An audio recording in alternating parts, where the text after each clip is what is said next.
welcome back again to my channel. Ngayon gagawa ako ng reaction, pero hindi ako magme-mention ng pangalan. Oo, kasi hindi ko ugaling makasakit ng kapwa-tao. Di ba? So ngayon gagawa lang ako ng reaction. Mapangit yung ano ng sunlight kasi dito sa may bintana. Hayaan nyo na. Ang may importante na ipapaliwanag ko ng maayos, ganun. So, ayun, gagawa ko ng reaction about doon sa pagkukontent ko ng Chris Pau. Meron kasi akong upload kahapon na ang daming, 3 yata yung comment doon na medyo hindi nila gusto. Puro question, ayan.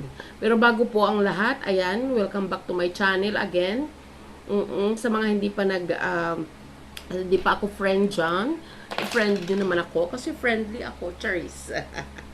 Ayun, so may isang comment doon na hindi na lang kita babanggitin pangalan mo, madam. At saka yung isa pa na question ba nila? Oo. May isa doon na binigyan ka ba ng authority ni Sir Paul na maging reactor, ganon. Yung isa naman doon, ang pagkakalam ko walang reactor ang PB team. Basta may isa pa doon, mga ganyan-ganyan. Okay. Ito lang ang sasabihin ko sa inyo. Yes.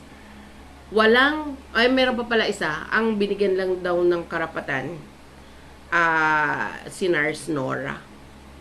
Okay. Lahat kayo tama. Pero ang point ko doon sa sinabi na binigyan ako ng authority ni Sir Paul na mag-reactor, hindi. Di ba? Hindi. Hindi ako binigyan ng authority ni Sir Paul na mag-reactor kasi wala naman talaga sila, sabi nyo nga, walang binibigyan ng ganyan, di ba? Pero, ito lang ang masasabi ko. Ako, nag-content dyan, hindi para manira sa Chris Pau. Hindi ako nag-content dyan para gumawa ng kwento. Okay? Hindi ako nag-content sa Chris Pau or nagbigay ng opinion para baliktarin ang mga kwento. Bilang isang tagapanood ng Chris Pau, bilang isang matagal nang nakasuporta kay Sir Paul, yes, wala siyang ganon-ganon. Kasi, kumbaga, simple lang naman silang team. Kumbaga, naging maingay lang sila, ito lang, nung nagkaroon ng Chris Pau. Ngayon, sa pagko-content ko dyan, pagkakaroon ko ng opinion, reaction, karapatan ko yun bilang tagapanood at nababasa ko yung mga comment nyo dyan ng paninira, pang-down, lalong-lalo na kay Chris na. Diba? Bilang tagapanood or taga-suporta nila, siguro may karapatan din ako para pagtanggol ko yung pinapanood ko at sinusuportahan ko. Sorry, hindi pa ako nagsusuklay, kaliligo ko lang, huwag kayong ano dyan. Oo, diba? Ngayon, isa pa, may nagsabi doon ang pagkakaalam ko walang binigyan ganun. O di alam mo pala na walang binigyan. So ano ngayon? 'Di ba? YouTube ko 'to. 'Di ba? YouTube ko 'to. Ngayon, ako ang nakakaalam kung ano ang iko-content ko or kung hanggang saan ako magko-content ng isang bagay. 'Di ba? Ngayon, bago mo ako questionin diyan, madam. Bago mo ako questionin, unang-una, ito pa, never akong nagnakaw ng video nila. Kasi, number 1 na bawal yan. Bawal yan, pati sa, kay Lolo. Alam niyo si Lolo? Bawal yan sa guidelines. Di ba? Hindi ako kumukuha kahit na clips ng kanilang mga videos.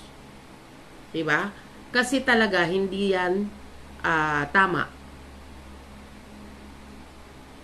Pwede kayong i-strike mismo ni YouTube. Ako, ang ginagawa ko dito, bunganga ko lang ang nagsasalita. Sarili ko lang ang binivideo ko dito. Nagbibigay lang ako ng opinion sa mga mali nyong sinasabi sa kanila. 'Di ba?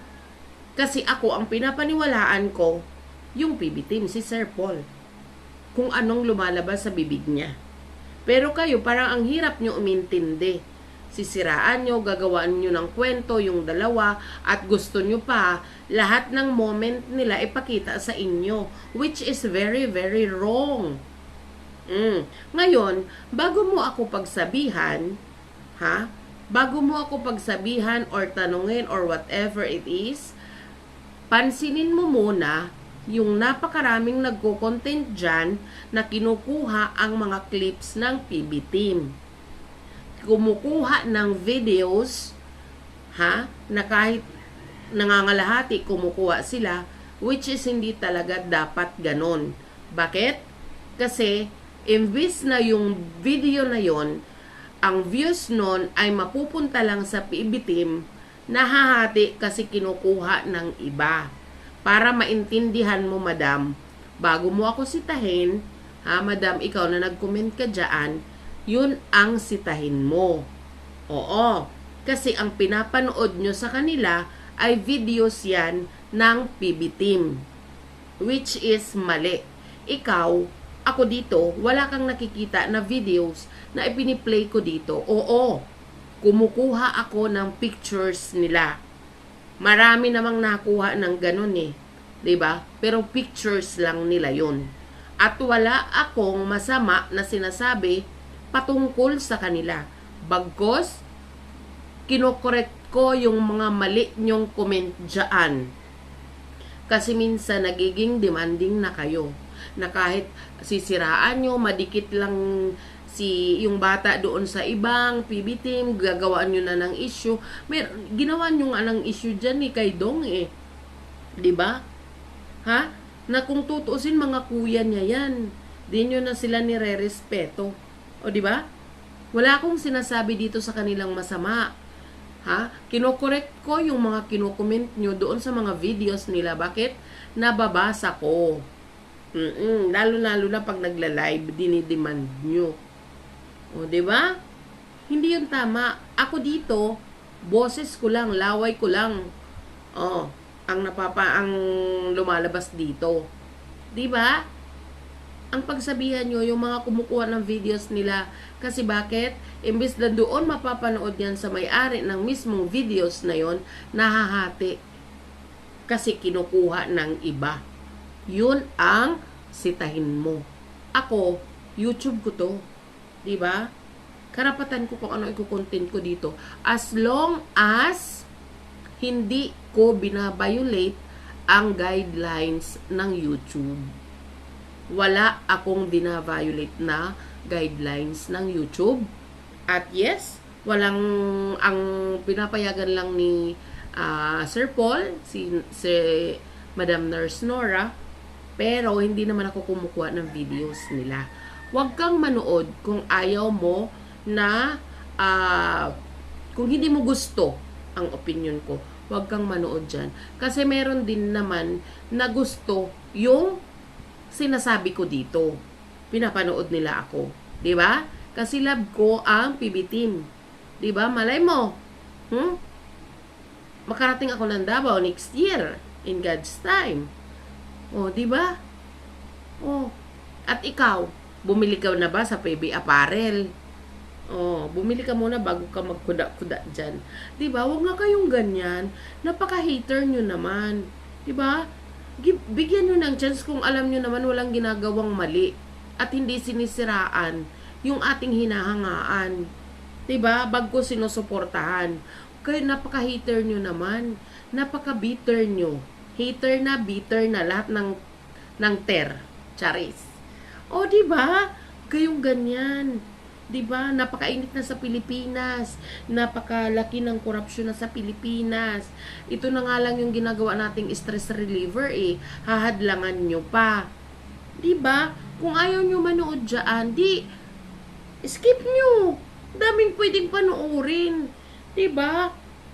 Ako, pinagtatanggol ko lang. Kasi mali yung kino-comment nyo diyan. Kasi hindi naman lahat yun mababasa ni Sir Paul. 'Di ba? Kasi kayo, kahit sabihin ni Sir Paul na wag niyong gawin yan, ganyan, I mean, katulad yung binabas nyo si Inkar. 'Di ba nakiusap si Sir Paul na wag nang patulan, pero anong ginawa nyo? 'Di ba? Kasi si Inkar, mayroon yan delusionary achuchuchu. Pinagpapantasyahan niya si Sir Paul. Yung taong may ganyan, hindi yun normal. May pinagdadaanan yun siya. Kaya tayong mga normal ang umintindi. Ganun. Shadow. Magmahalan na lang tayo. Suportahan na lang natin ang Chris Pao. Palawakin natin ang kanilang community lalo. Kasi sumisikat na sila ngayon. Celebrity na sila. Diba? Dati, pag nagpupunta sila kung saan-saan, hindi sila ganun kaano, may nagpapapicture. Ngayon, sikat na sila, be. Di ba kaya ganun? Magkaroon ng pagmamahal ang puso mo. Wag kang, wag bitter. Kasi mabigat dalahin yan. Ganun, be. Ha? Okay, I love you. Charis. So, yun lang. Huwag tayong dyan. Diyos ko, huwag na kayong ganyan.